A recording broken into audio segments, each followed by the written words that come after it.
Hello guys, हाय, अस्सलाम वालेकुम। I hope आप सब लोग खुश होंगे, मज़े में होंगे।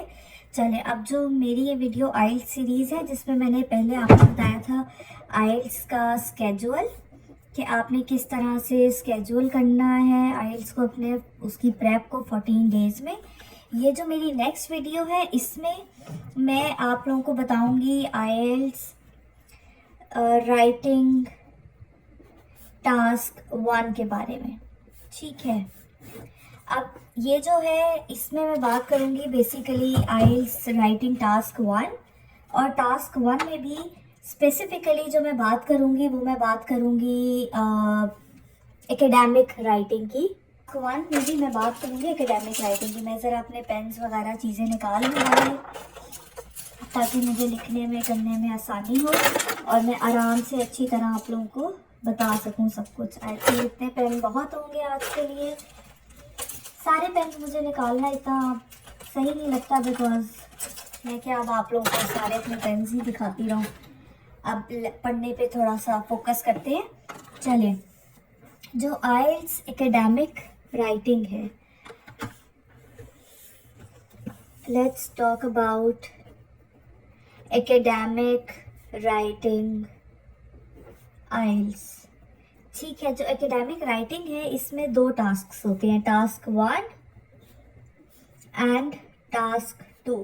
टास्क 1 जो होगा उसमें बेसिकली आपको जो है वो शॉर्ट रिपोर्ट बनानी होती है जो समराइज करे सारी इंफॉर्मेशन को, जो कि किसी भी, या तो बार चार्ट हो सकता है, बार ग्राफ हो सकता है, लाइन ग्राफ हो सकता है, डायग्राम हो सकती है, और भी कोई चीज़ हो सकती है। और जो टास्क 2 है ये बेसिकली इसमें आपने एक ऐसे लिखना होता है। ठीक है, और अपना ओपिनियन बताने के लिए या फिर एडवांटेजेस डिसएडवांटेजेस के लिए। ठीक है, और भी इसकी काफ़ी टाइप्स होती है, ये भी मैं आपको आगे चल के ऐसा ऐसा बताती हूँ। लेकिन जो इसमें है हम बात करेंगे, अभी हम ये सिर्फ बात करेंगे अपने एकेडमिक राइटिंग टास्क 1 की। ठीक है, टास्क 1 जो टोटल टाइम होता है एकेडमिक राइटिंग के लिए आपको दिया जाता है 1 आवर, जिसमें आपने दोनों टास्क पूरे करने हैं।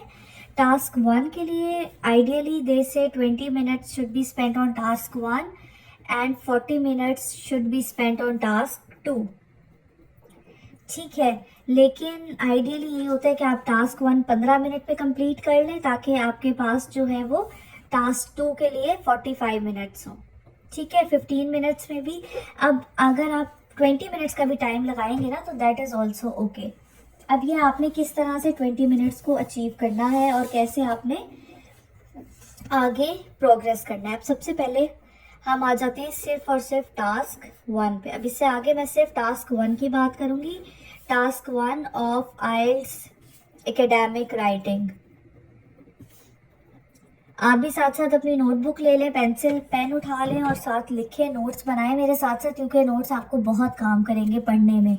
वीडियो जो है वो आधे घंटे तक की होगी। आधे घंटे की वीडियो देखने के बाद आप नोट्स को पढ़ें, अच्छी तरह इन्हें मेमोराइज करें।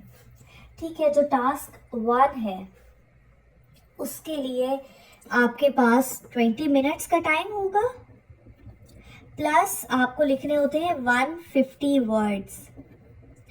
ठीक है, एंड आइडियली इट्स गुड कि आप एटलीस्ट 160 से 175 या 180 तक वर्ड्स लिख दें।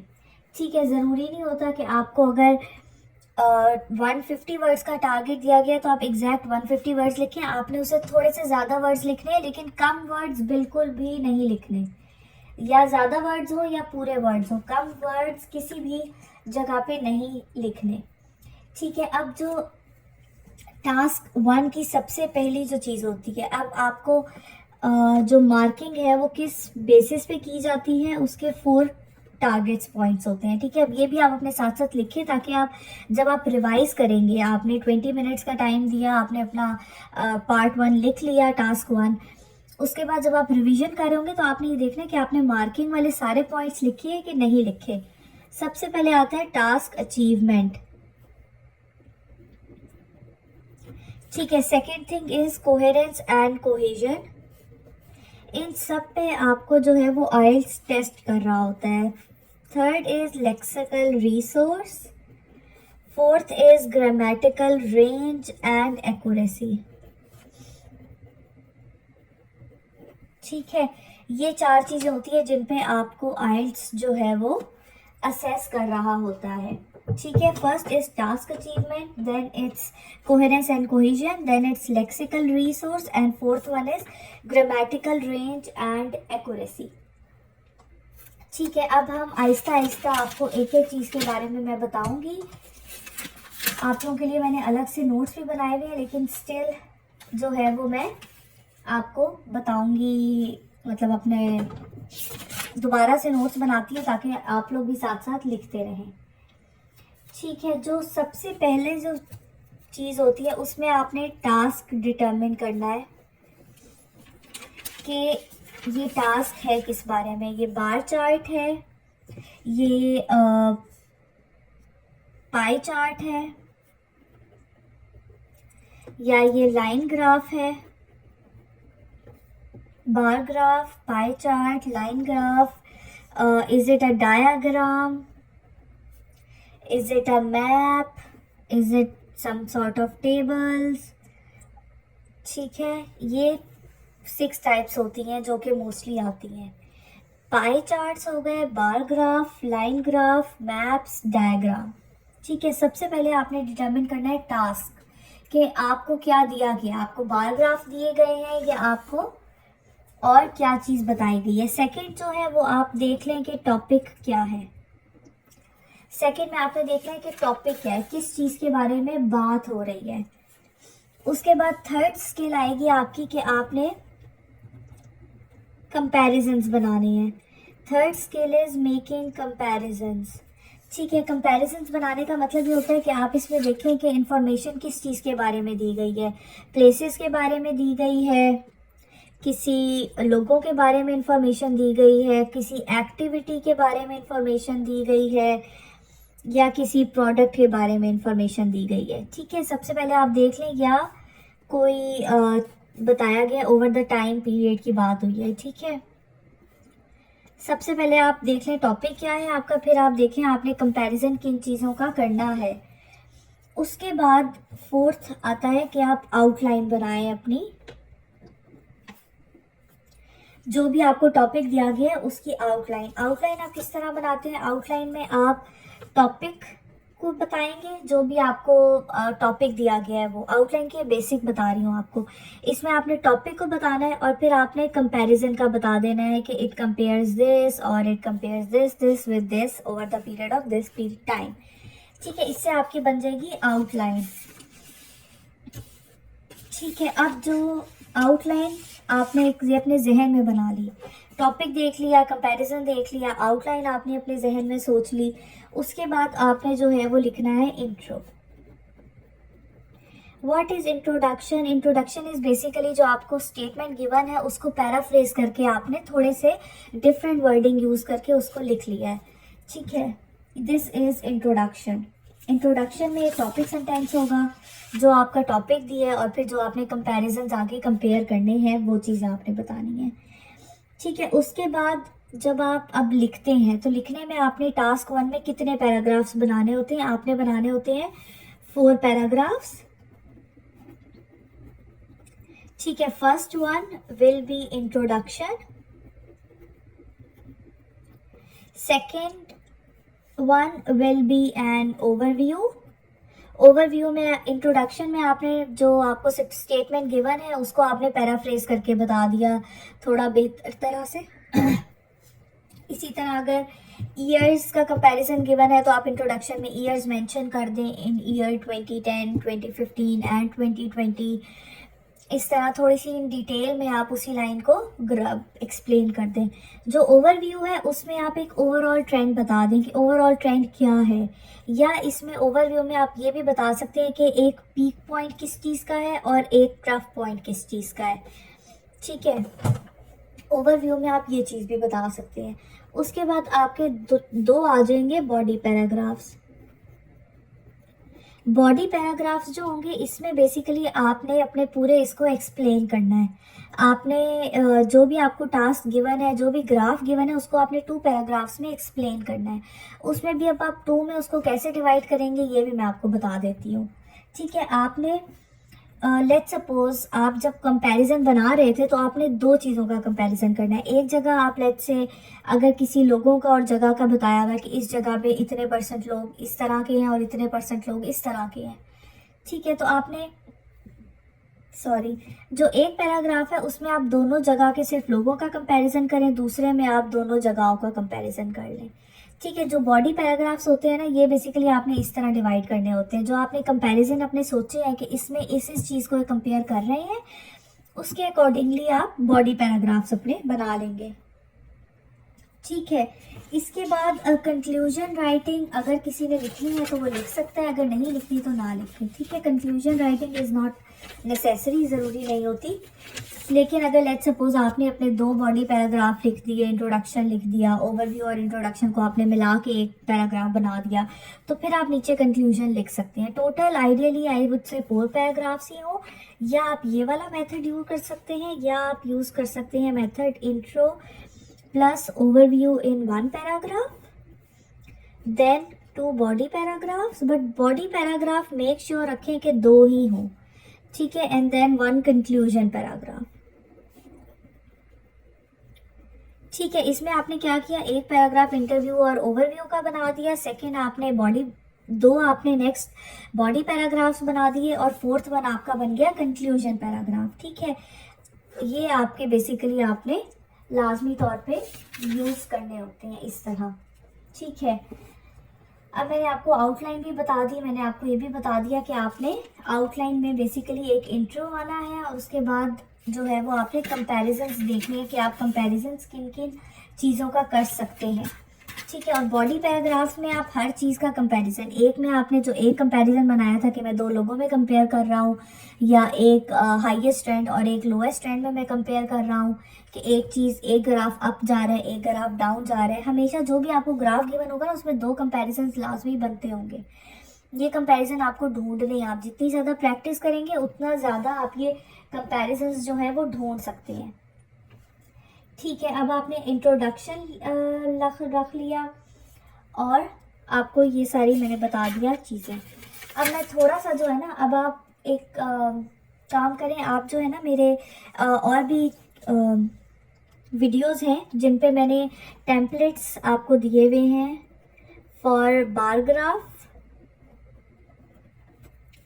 सबके टेम्पलेट्स है, बार ग्राफ के हैं, पाई चार्ट के हैं, line graph, diagram, map, table, इन सब के टेम्पलेट्स जाकर लाजमी देखें, ताकि आप टेम्पलेट से प्रैक्टिस करें ज़्यादा से ज़्यादा। इस तरह आपको चीज़ें समझ भी बेहतर आएंगी, और जब एग्ज़ाम में आपके सामने आएगा तो आप इजीली लिख सकेंगे, क्योंकि आपने प्रैक्टिस की भी होगी। As it is template obviously किसी भी जगह फॉलो नहीं होता, बट वो आपको एक आइडिया दे देता है कि आपने किस तरह के स्ट्रक्चर यूज़ करना है, किस तरह का आपने जो है वो पैराग्राफ यूज़ करना है, और कैसे उसमें आगे जाना है। इसके साथ साथ कुछ वर्ड्स होते हैं जिनका मस्ट होता है यूज़ करना, जिससे आपको बहुत अच्छे मार्क्स मिल जाते हैं। ठीक है, अब वो वर्ड्स आप कौन कौन से यूज़ कर सकते हैं, अब आपने जो है अपने पास कुछ वर्ड्स की लिस्ट बनानी है। ठीक है, ये मैंने आपको बता दिया, 4 पैराग्राफ्स आपने लिखने हैं, मस्ट होने चाहिए आपके। अब हम कुछ आपके वर्ड्स हैं जिनके आप नोट्स बना लें और आप इनको लिखें। ठीक है, एक है इंक्रीज़। ठीक है, अब इंक्रीज, इसके अलावा एक आ जाता है डिक्रीज, और एक आ जाएगा पीक, जो कि पीक आती है आपकी।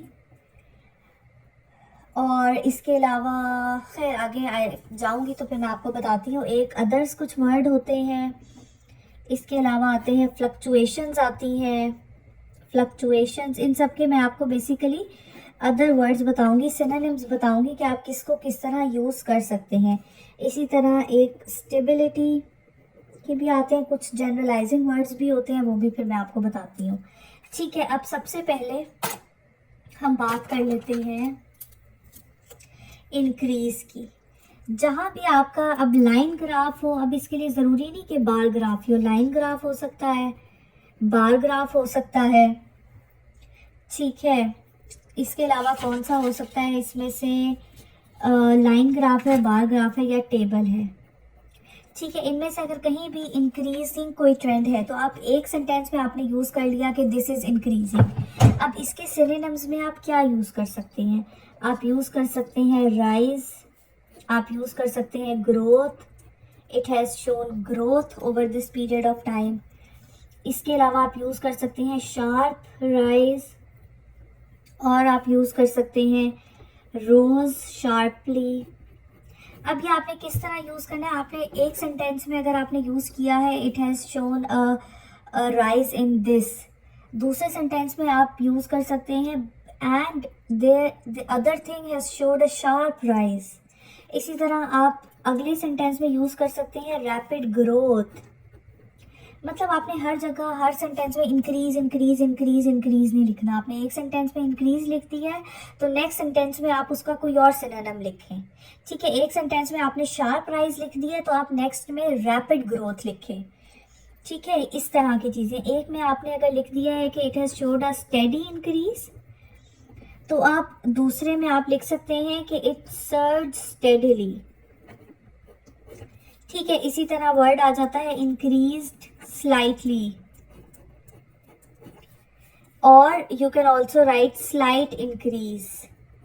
ठीक है, ये भी शो करता है कि आपकी कितनी ज़्यादा कोहेरेंस और कोहेजन है कि आपने एक वर्ड एक सेंटेंस पहले एक तरह से लिखा, उसके बाद उसी सेंटेंस को आपने दूसरी तरह से भी लिख दिया।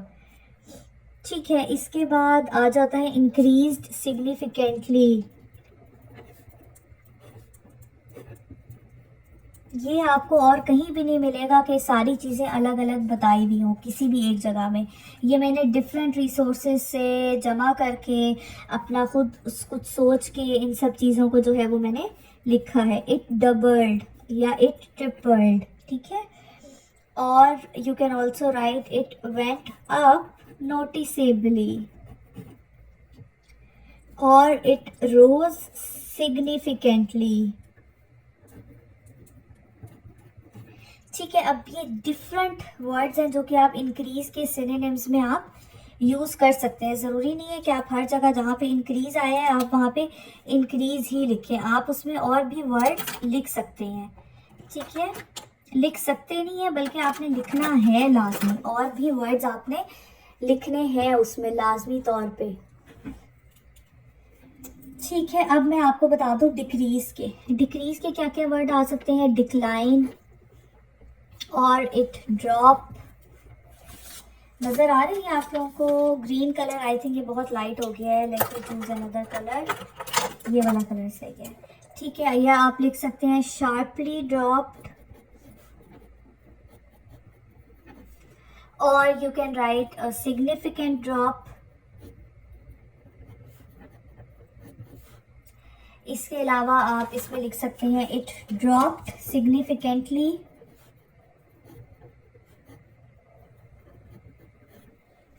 It decreased slightly.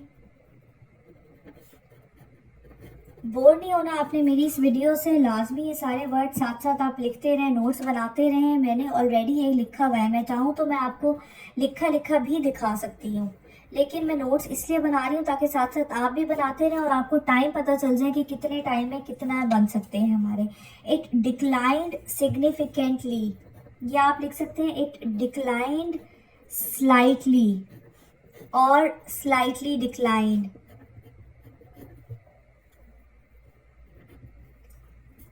पेन को भी इसी टाइम पे ख़राब होना होता है। स्लाइटली डिक्लाइंड, और you can write it went down noticeably. जैसे हमने लिखा था वेंट अप नोटिसेबली, इसी तरह इट वेंट डाउन नोटिसेबली।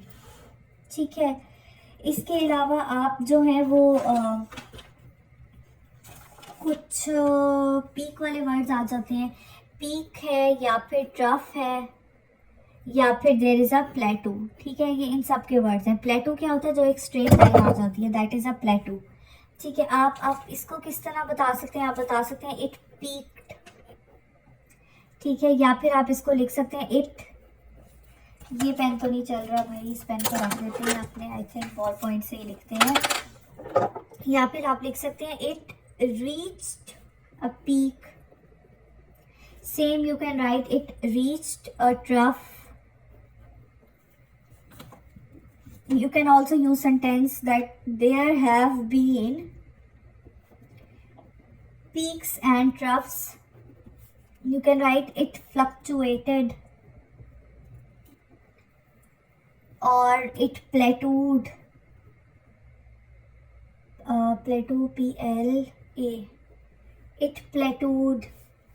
और प्लेटो की जगह आप ये भी यूज कर सकते हैं remained steady. Or you can also use more evenly distributed. ठीक है, कुछ फ्लक्चुएशंस के और भी वर्ड्स हैं, जैसे फ्लक्चुएशंस में आप यूज़ कर सकते हैं इट वेरी या इट ऑसिलेट्स, और you can also write it experience ups and downs. ठीक है, ये सारे वर्ड्स हैं जो कि आप फ्लक्चुएशन की जगह पे यूज़ कर सकते हैं. ठीक है, इसके साथ कुछ वर्ड्स आ जाते हैं स्टेडी के, जिसमें मैंने पहले उधर भी बता दिया कि इट रिमेन स्टेडी या स्टेबलाइज, और अगेन प्लेटू आ गया. ठीक है, कुछ अब अदर वर्ड्स होते हैं जो आपने यूज़ करने होते हैं, आपके उससे मार्क्स बैंड 8-9 की अगर आप प्रैक्टिस करेंगे तो आपके 7.58 बैंड आएगा. अदर वर्ड्स जो कि आपने यूज़ करने हैं वो आ जाते हैं रिस्पेक्टिवली आप यूज़ करें, आप अप्रॉक्सीमेटली भी यूज़ करें वर्ड अपने ग्राफ में डिस्क्रिप्शन में, और you can also use just under. जैसे किसी का अगर 10 से थोड़ा सा नीचे मार्क ख़त्म हो गया तो आप लिख सकते हैं जस्ट अंडर 10, और you can also right around 10. इसके अलावा आप अगर लाइन ग्राफ है तो आप बता सकते हैं कि it shows an upward trend, और इस पे आ जाएगा अपवर्ड ट्रेंड. डिक्रीज में आ जाएगा डाउनवर्ड ट्रेंड. ठीक है, हाउ एवर इसी तरह आप यूज़ कर सकते हैं मीन वाइल. ये वर्ड जब आपके जहन में होंगे ना तो फिर ही आप जब पैराग्राफ लिखने लगेंगे तो आप इनको यूज़ कर सकेंगे. ठीक है, ऑन द अदर हैंड. इसके अलावा कुछ वर्ड्स होते हैं जनरलाइजिंग वर्ड्स. ठीक है, मैं इधर ही लिख देती हूँ ताकि मुझे इधर लिख देती हूँ बल्कि ताकि मुझे नेक्स्ट पेज पे ना जाना पड़े, एक ही पेज पे आपके सारे पूरे हो जाए. कुछ होते हैं जनरलाइजिंग वर्ड्स. जनरलाइजिंग वर्ड्स क्या होते हैं, जैसे आप बता दें in general it shows this, या you can also write generally, or you can write overall, on the whole, और all in all. ठीक है, ये सारे वर्ड्स हो गए जो कि आपको बताएंगे इनकी किस तरह से आपने सेंटेंसेस को अपने लिखना है. अब मैं आप लोगों के साथ कुछ टेम्पलेट्स शेयर करूँगी. ठीक है, अब जो मैं आपके साथ टेम्पलेट्स शेयर करने लगी हूँ ना, इन टेम्पलेट्स को आपने अच्छी तरह से देखना है. और ये जो टेम्पलेट्स है ना, ये मैं आपको नेक्स्ट वीडियो में शेयर करूँगी. ये वीडियो थोड़ी ज़्यादा बड़ी हो गई है. ठीक है, चलें अब हम आते हैं नेक्स्ट. आप जाएं मेरी नेक्स्ट वीडियो देखें टेम्पलेट्स वाली, जिसमें मैं इन सब के जो अभी हमने टास्क 1 में जितने पढ़े हैं उन सब के मैं आपको जो है वो टेम्पलेट्स डिस्कस करूँगी. ज़रूर मेरी वीडियो को लाइक करें, सब्सक्राइब करें मेरे चैनल को प्लीज़, लाजमी तौर पे सपोर्ट शो करें ताकि मैं और ज़्यादा वीडियोस बनाऊं अच्छी से अच्छी. और मेरी इस टास्क 1 की वीडियोस पे जब 200 लाइक्स एंड एटलीस्ट 200 या 1K सब्सक्राइबर्स आ जाएंगे तो फिर मैं टास्क 2 की भी डिटेल वीडियो बनाऊंगी, जिसपे मैं एडवांटेजेस डिसएडवांटेजेस सबके टेम्पलेट्स आपको दूंगी. और वो टेम्पलेट्स होंगे जिससे आप 8 to 9 बैंड स्कोर का टारगेट कर सकते हैं. ठीक है, बाय.